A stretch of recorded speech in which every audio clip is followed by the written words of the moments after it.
Hey guys, welcome back to my second YouTube video. I'm so excited that you have clicked my new video. In this video, as you can tell by the title, I'm going to be comparing my... Okay. Guys, meet my co-star, Mia. Mia, say hi.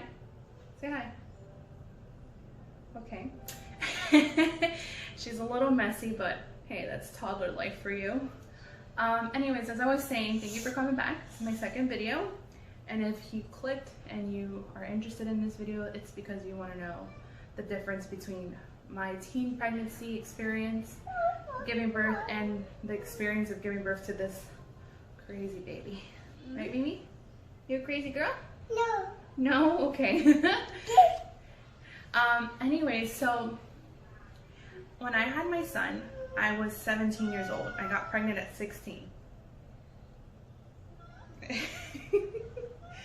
And so I just to compare really quickly, I don't want this to be like a prolonged video like my hospital bag video. And if you haven't checked that out, go and check it out because it was my first and it was pretty good, I must say. So when I was 17, I gave birth to my son, Adrian, who's now almost 11. So 11 years ago, on a Wednesday night, I went into the hospital. I was probably 0 centimeters dilated. I probably didn't dilate at all. But since I was in so much pain, my mom refused to take me home. She's like, I'm not taking her home if you don't give me something to manage your pain. They didn't give me anything to manage my pain, they kept me there. So from like 11 at night to like the next day, I feel like it was such a blur. I don't know what happened in between those times.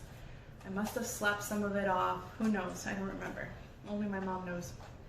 But here are the things that I remember as a teen that, you know, it took me 11 years to realize that I was treated unfairly. I was treated not wrong. I just wasn't treated as a mom, like as someone who's about to give birth. I was treated like a teenager, which I was, yet I felt like there was no compassion for me. One of the things I do remember was, you know, crying, so much pain. The contractions were so bad. I wanted the epidural so bad. As I was saying, I have no idea why the epidural was taking so long to get to me. Why? I don't know if it was something. Maybe I wasn't dilated enough. I just know that it took forever to get this epidural.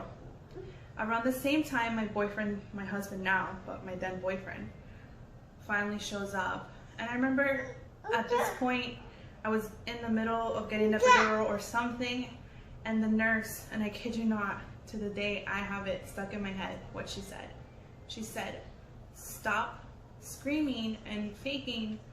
You're only doing this to make him feel bad. Like basically telling me like I was putting on a show just because my boyfriend arrived and I wanted him to know how much pain I was in. Honey, I wasn't in so much pain. I don't give craps if Miguel came. It didn't come at that moment. I was in so much pain. There was no way I was faking it. And for her to like kind of like belittle me, to tell me like, honey, you're just faking it, like you're just making a show for him. And it was just like, that really hurt. That is not something that you tell a mom. I don't give a crap if she's 16 or 50 years old giving birth. You do not minimize her pain. Do not. You don't do it. So that was number one. Number two, I finally get the epidural. I remember passing out probably for like an hour, and then I gave birth to my son. As soon as that happens, whatever, you know, they clean you up, the whole nonchalant, whatever. And let me backtrack a little bit to speak about my experience as a teen mom. I found out I was pregnant literally on my 17th birthday, literally. I know that, and I get a little teary-eyed because it sucks, because I felt like your first experience as a pregnant, or like, how do you say it?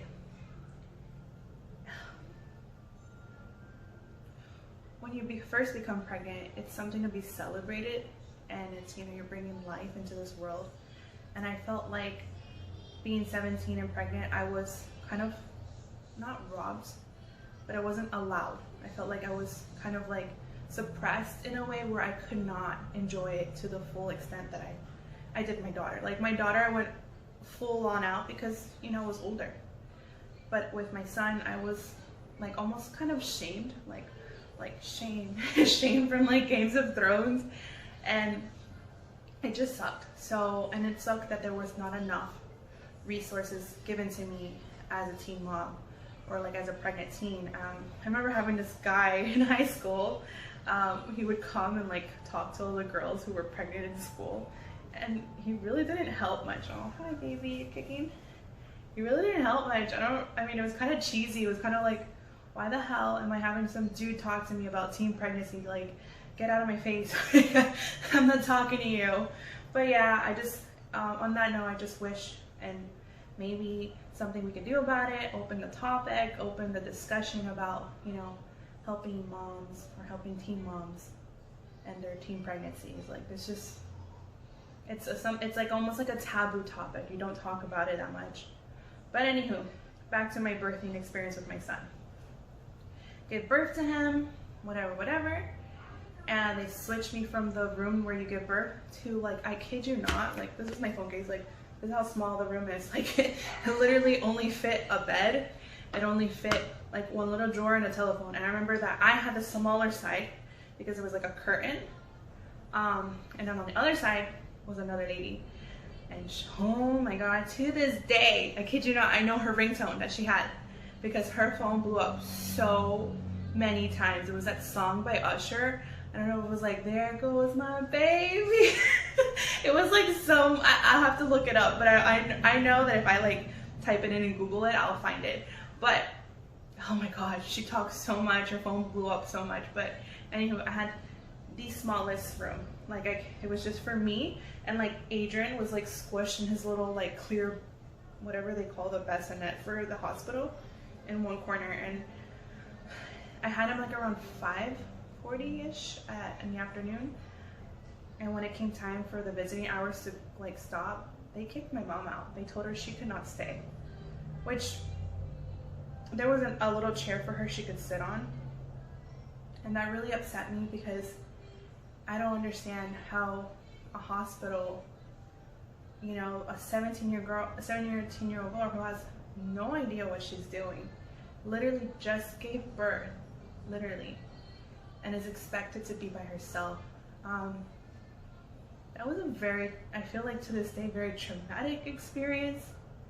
I don't know how they allow that. But yeah, my mom had to go. I cried. I said, I don't know how I'm gonna do this. Miguel was obviously not allowed to stay also. So I think I stayed with Adrian for like a good 4 hours before I called my mom crying, like, Mommy, please, he's not sleeping, he won't stop crying, I need your help, Mommy.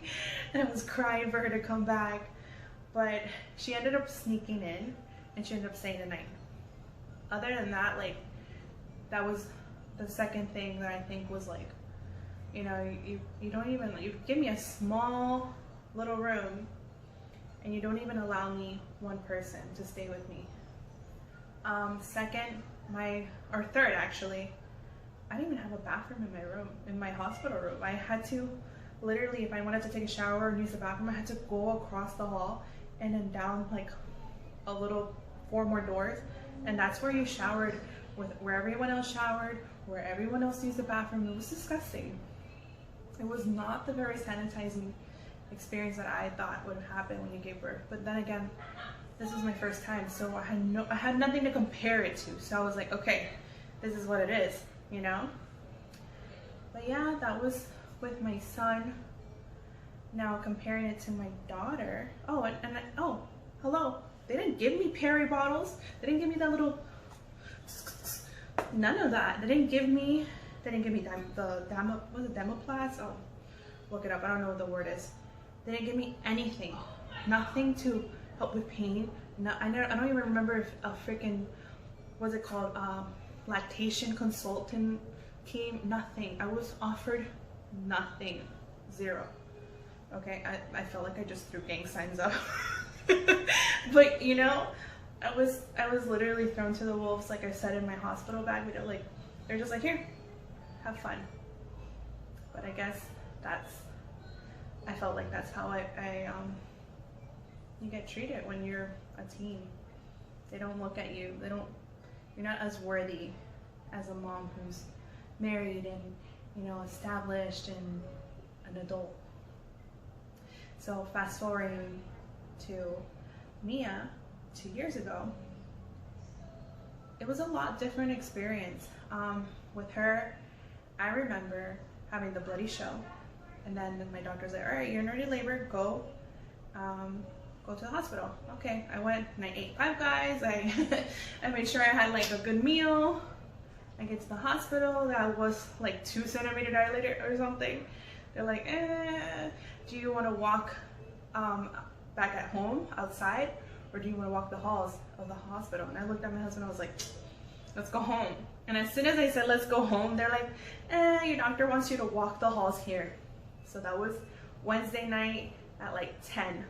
Also a Wednesday, right? So I was like, crap, okay. So I literally walked 45 minutes before I could not literally walk. I said literally like 10 times. I could literally not walk in the halls anymore. I had so much bad contractions and I dilated to a 3.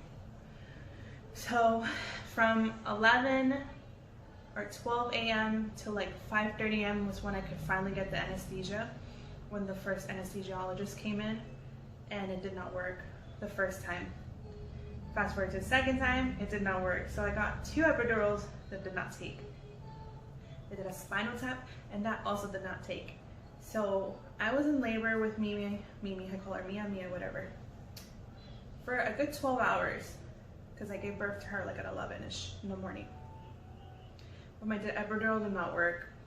But that was more of like my body's anatomy, I guess. Maybe I'm overweight, I don't know. But that was what happened. Gave birth to her, everything was fine. I don't think I tore with her, which I'm gonna bring back why I'm speaking of tearing and touring with her. I don't think I tore with her. But only thing that they did not do right was leaving a piece of my placenta in me after birth. And that was pretty dramatic. That was really scary. But thankfully, like, that's something that it's over with, whatever. But this time around, it was different. I had nice nurses. None of the nurses were like, oh, stop faking it, stop crying so much, you're not in much pain. Like, nobody told me that your pain was not valid. Like, my pain was like nothing that it was, you know what I mean? So, everybody, the nurses were super nice. The nurses at night checked on me like crazy. Poor Mia had jaundice, but other than that, like, I was well taken care of. I was treated like a human being and not just a statistic, which was crazy to me. It's crazy to me that it came to me as an 11-year realization that this happened to me. Sometimes you don't realize at that moment, so. But yeah, and then I had it, for Mia, I'm guessing like the nicest suite. I was like, hey. I had like the corner room, which had the most beautiful window view of the roof. But hey, it's a window view nonetheless. So don't at me on that one. I had a nice window view. Miguel had literally a twin size bed. Like, it just came out of the wall and he was able to like sleep there. We even were allowed to have agents sleep over. I had my own bed, I had a sink, I had a nice shower. Like, I'm talking about like 4-star hotel shower and bathroom. Like, it didn't feel disgusting. It didn't feel like ill, like you just gave birth, like who gives a shit. Like, no, I felt like you just gave birth, you deserve the best. And it was just a totally different experience. And I honestly think it had to be between being a teenager and unmarried, and between being an adult and being married. There's no way that someone could tell me otherwise. One, because I gave birth with the same doctor's office. Might not have been the same doctor, but it was the same doctor's office. And 2, I gave birth at the same hospital. Same exact hospital for both my son and both my daughter. Both kids, I guess I meant to say. So there's no way that someone can come and tell me that I was treated wrong because of my age and my status. Now, going real back, now that that's done, that's my comparison between being a teen, between my teen birth, I can't speak, and adult birth. A week ago, now fast forward to now, and I'm pregnant with my third baby. I am at a new doctor's office. I love my doctor. The minute I met her, I connected with her like this, and I was like, can you be my doctor? And she said yes. It was like I asked her to marry me. And she has been great. She has not made me feel stupid. She lets me answer questions, like ask her all these questions. And recently we did like that strep, like that bacteria thing that if you have it, it's kind of bad for the baby. So they do that like at every 36-week checkup, or 35. So that was normal routine. And I asked her, hey, look, I've been thinking, and I've been looking down there. Sorry, TMI, but I've been looking down there, and I realized that there's something kind of weird about it down there, my hoo-ha. And I asked her, what do you think? I didn't tell her what I thought I was thinking. I wanted to see what she would say without me like kind of putting it in her head. And she says, oh no, you look normal. She goes, oh wait, this looks like you tore here. I'm like, yeah, that's my thought exactly. So fast forward back to my son's birth. I remember after giving birth to him, going home and crying and being in so much pain down there that I was just like, wow, like I can't believe this burns so bad. I can't believe it hurts so bad down here. With my daughter, I had none of that. It was like smooth, breezy, like I've had the perfect birth. Besides the placenta problem, she was like the ideal textbook perfect birth. With my son, I'm almost certain I tore with him and they did not fix it, because that weirdness was definitely noticeable before my daughter, but since I've gotten pregnant this time around, it's more noticeable and it hurts more. It's more like it's gotten worse because I am pregnant. So I asked her, and she goes, yeah, it looks like you tore and they didn't fix it. And that to me brings you back to why I feel like I was treated and why I wanted to make this video in the first place. Why I got treated so badly as a teen giving birth. It's mind-boggling. At this point, I don't think there's anything I can do about it. But yeah, that's basically it. I hope that this video, I'm out of breath. Whew. Oh, yeah, drunk all of it.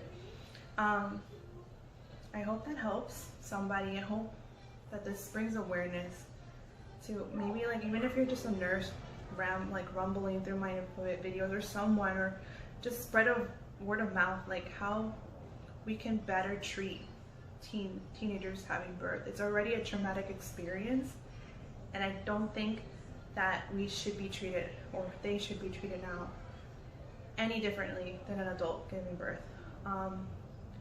But yeah, thank you so much for watching my second video. I don't know if I'm gonna keep like counting up to like 10. Oh, my 10th video. We'll see if I even get there. But yeah, thank you. Wish me luck tomorrow. Well, not tomorrow. Well, tomorrow's my birthday, so if I post this tonight, I mean, it depends on when I post this, but if I do, February 1st is my birthday, officially turning 28. I'm officially giving birth on the 25th of February, so the whole mix-up is out of the window. I'm on track, hopefully the 25th. He might come sooner. Hey, I don't blame him. Come sooner, because I'm so over being pregnant. Over it. But yeah, thank you so much for watching, guys. Make sure you like and subscribe to my channel, and I'll see you again soon. Bye.